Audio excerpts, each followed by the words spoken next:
I want to tell you the truth that none of the other videos are telling you about these things. So stay tuned as I discover the truth about replacing your GMC solenoids. Don't do that. Hey, welcome back, YouTube. Today I have a little different scenario for you guys. The reason why we haven't had any progress on the pit is now that I have the pit, I'm forced to use the pit. My Terrain is having transmission issues, so today we're gonna drain the transmission fluid and attempt at replacing some shift solenoids. So I was hoping to have a lot more of this completed before I was forced to use this. I really only wanted to use it for project stuff, but I got to get this car repaired for work. So I thought I'd show you guys how the pit works for a little larger project. Is this a blessing or a curse to have a pit? Now that I have a pit, is this like the field of dreams? If you build it, the problems will come? I don't know.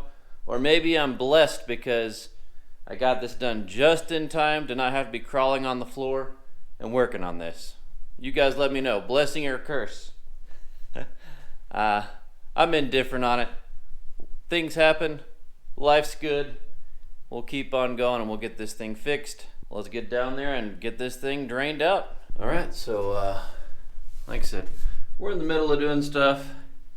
We're gonna have a full reveal video with getting everything tricked out. But you guys are gonna get a sneak peek. If you watch this video, you're getting a sneak peek preview of all the things we're gonna use. So, got these awesome little lights.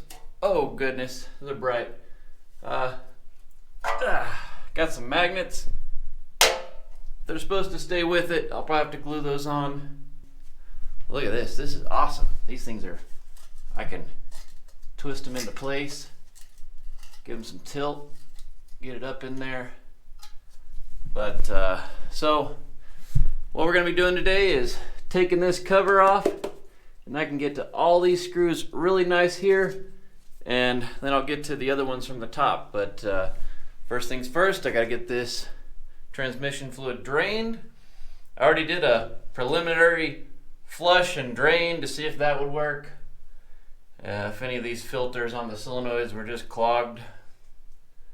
That didn't work, so now we're going into step 2. I don't have any experience with transmissions, but people on YouTube do, and that's what this community is about. YouTube, we help each other out, we give each other ideas.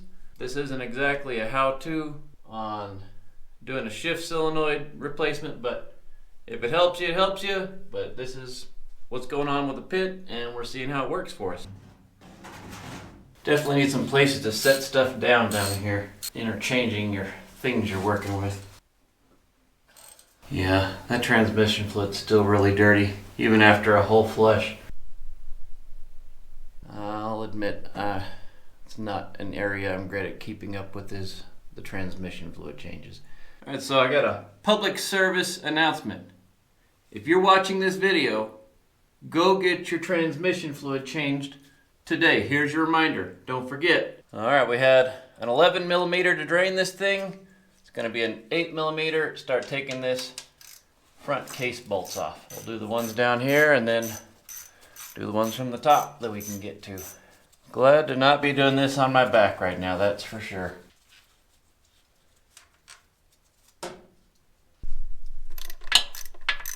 As per usual, you need all the extension links types. A deep well, they get a little shorter, a little longer. These little TCM connectors, they can be a little tricky. You can't see what's going on down there. Let me show you the trick for this, and this might give you a clue that you might need in the future.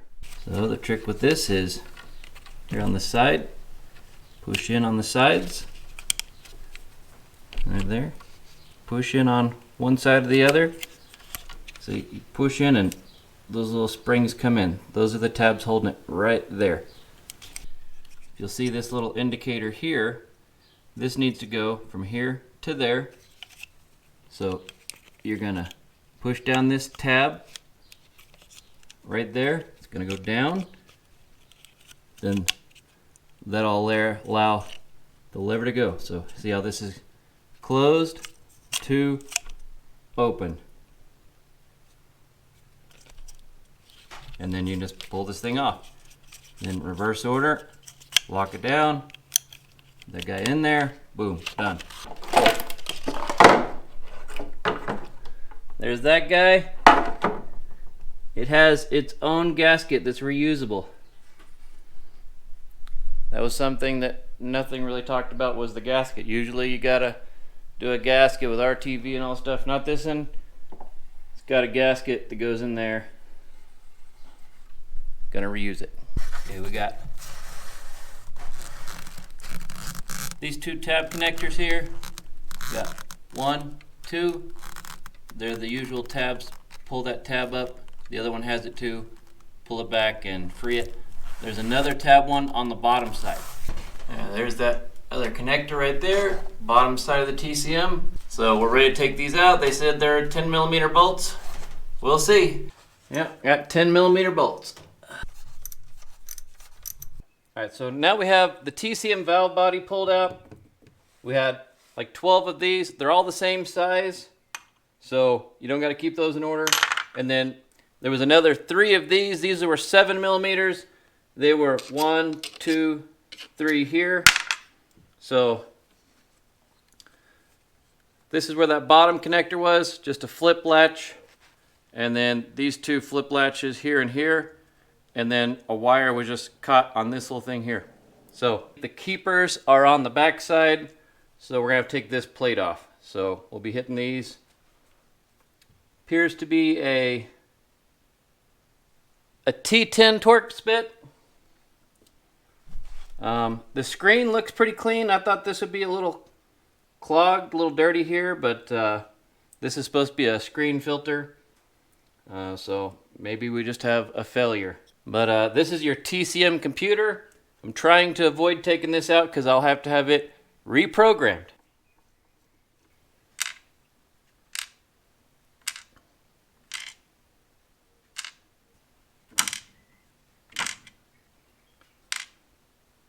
All right, here comes the reveal.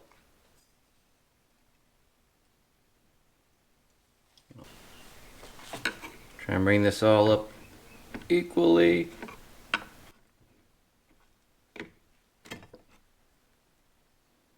Okay, these are the blades that activate the solenoids. So you want to bring this up evenly. All right, so solenoids have these little clips. Just work it nice and easy. But right there's a clip. Solenoid should come straight out. All right, there we go. There's our first look at one. And these screens are pretty clean. This is what I was worried about, was clogged screens. I'm glad I bought new ones.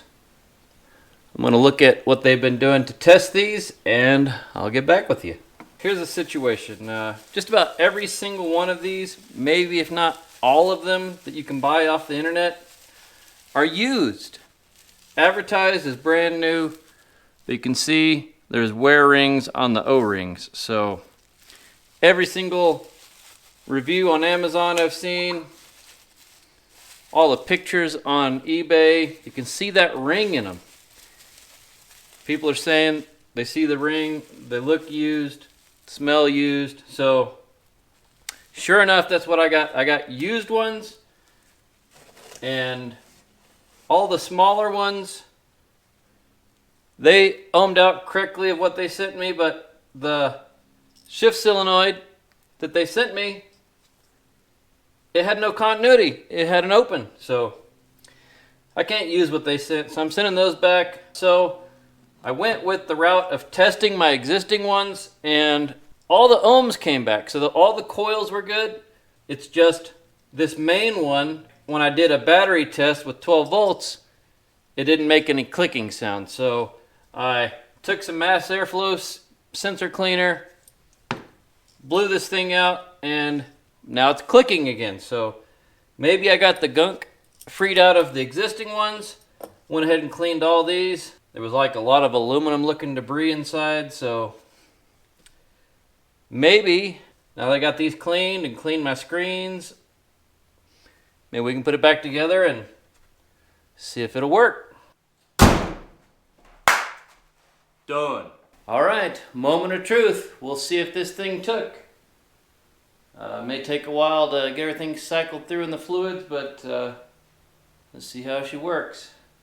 One thing I'm really liking about having this pit is check out my back.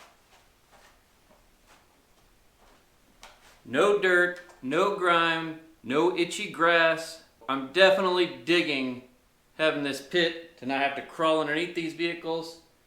Didn't have to go up on any squeaky ramps. Didn't have to do the, am I going too far?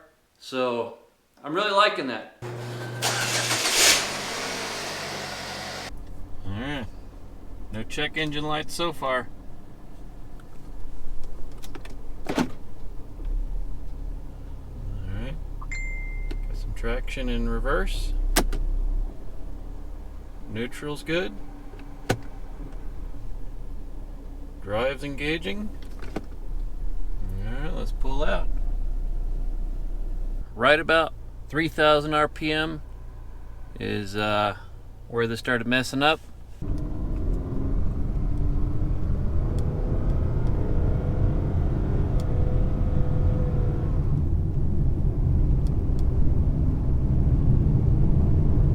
One shift.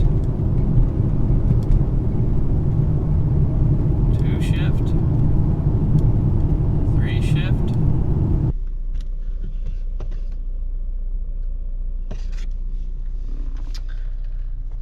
Well, that didn't work.